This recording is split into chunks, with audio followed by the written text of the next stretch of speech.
It started with a motion alert, 3:12 a.m. Nathan groaned as his phone buzzed on the nightstand. He reached over, expecting another cat-triggered false alarm. But the cat was curled up beside him, asleep. The notification read, "Movement detected, driveway camera."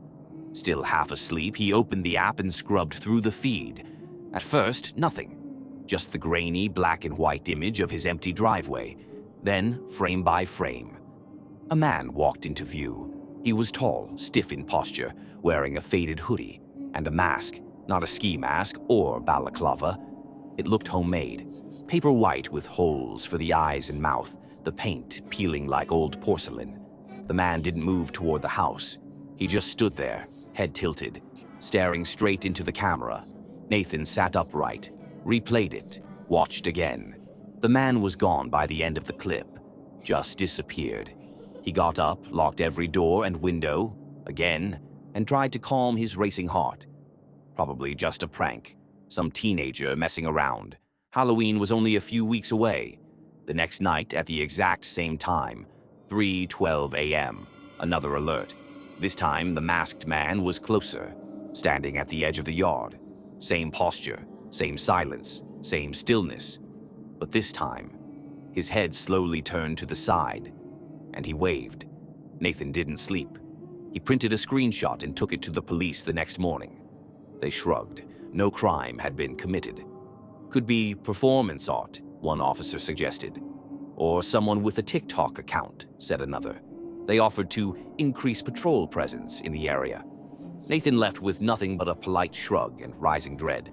The third night, he stayed up and watched the live feed. Nothing.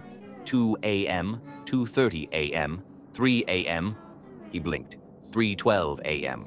There he was, closer, standing at the porch steps now, still wearing the same mask. But this time, Nathan noticed something different. His clothes. They weren't the same hoodie. He was wearing a shirt Nathan recognized, his own, the one he lost a week ago in the laundry. Nathan dropped his phone, ran to the front door, deadbolted. No one outside. He turned back to the live feed. The masked man was gone. He reviewed the footage. Something was wrong. When the masked man walked into frame, the lights didn't trigger.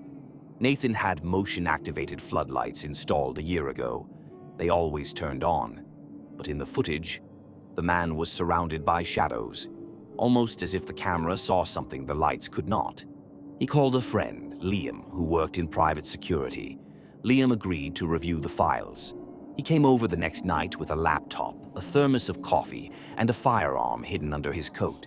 They set up extra lights, brought a crowbar to the couch, and waited. 3:10 a.m., 3:11 a.m., then 3:12 a.m. The alert sounded. Nathan's phone buzzed, Liam's laptop chimed, and the live feed loaded. Both men froze. The masked figure was inside a house, standing just behind the couch, right behind them. They spun around. Nothing. Silence. Empty room. They turned back to the screen. The masked man was gone. Liam packed up and left. He didn't say much, just, "Don't stay here alone." Nathan didn't listen. He had nowhere else to go, and part of him wanted to understand, to see it through. So the next night, he did something different. He placed a mirror across from the front door, right in the entryway, facing the hallway camera. If the man was getting in somehow, Nathan wanted proof. He stayed up again. 2 a.m., 2:45, 3 a.m., then 3:12 a.m. The alert buzzed. He opened the app. The masked man stood in the hallway again, but now reflected in the mirror. Not on the camera directly. The mirror showed him moving, breathing, smiling. But the hallway feed itself, empty. 2 views, 1 space. Only one showed the thing in his house. Nathan stared, frozen. Then the masked man in the mirror raised a hand and took off his mask. The camera glitched, static, blinding.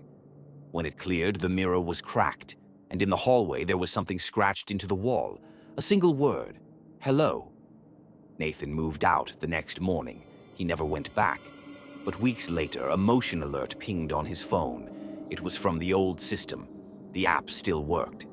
Out of morbid curiosity, he opened the feed, just for a second. The hallway, same static. Same silence, until the very end. As the screen flickered, the masked man stepped into frame, wearing Nathan's face, and waved.